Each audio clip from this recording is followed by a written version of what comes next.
Shalom Pak Bambang, saya mau izin bertanya, Nasrani atau Kristen yang betul, bagaimana sejarahnya?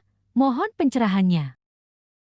Maka kalau Anda sering dibully, ya, itu harus tahan bantingan, akalnya dipakai, supaya sekalipun kita tidak membuli orang lain, tapi bisa menjawab bulian orang lain.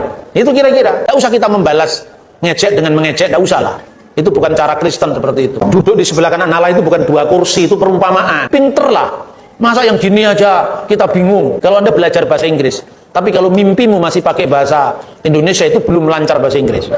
Jadi kalau kamu menguasai ini, kalau mimpimu itu sampai kira-kira ada naskah-naskah, Qumran, terus kemudian sejarah Yosefus Israel, itu baru kamu lulus. Kalau lulusnya pakai Google belum lulus itu. Ya apa sih duduk di sebelah kanan Allah? Itu tadi Mazmur tadi, Neum Hasem Laduni, berfirmanlah Tuhan kepada Tuanku, Siflimini, duduklah di sebelah kananku.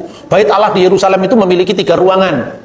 Ruangan pertama itu adalah tanda kehadiran Allah, Sekinah Ilahi, itu ruangan Maha Kudus.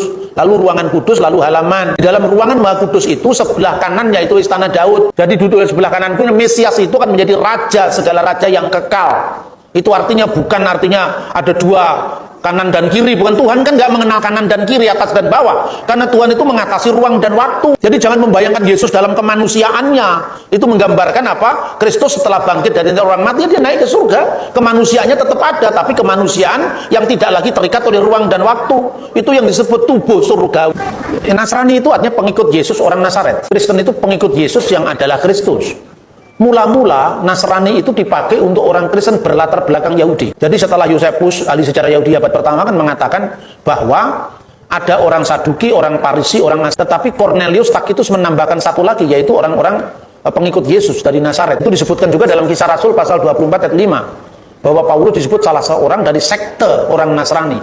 Nasrani itu pengikut Yesus dari kalangan Yahudi. Sementara kalau Kristiani, itu Kristianoi jamaknya, Kristianos itu tunggalnya, itu disebutkan dalam Kisah Rasul 11 ayat 26, yaitu orang-orang Kristen yang dari latar belakang bukan Yahudi. Yang dari Nasrani tadi jemaat yang bersunat, yang Kristen itu jemaat yang tidak bersunat. Terus kemudian menyelesaikan itu bersama para rasul di Antioquia, dicatat dalam Kisah Rasul pasal 15 tadi.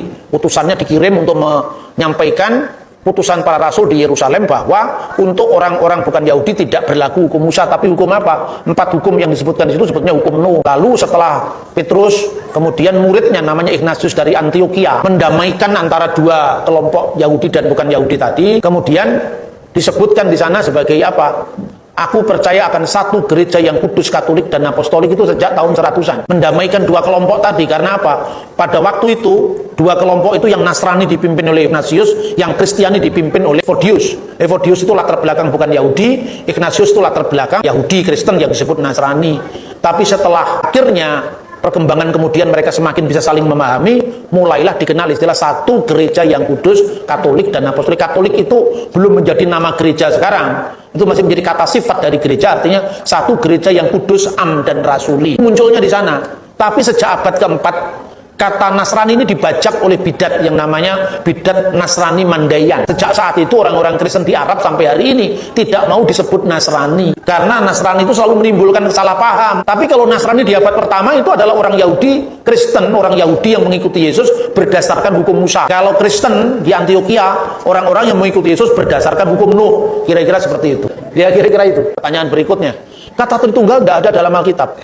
Teologi agama apapun judulnya juga tidak ada di Alkitabnya.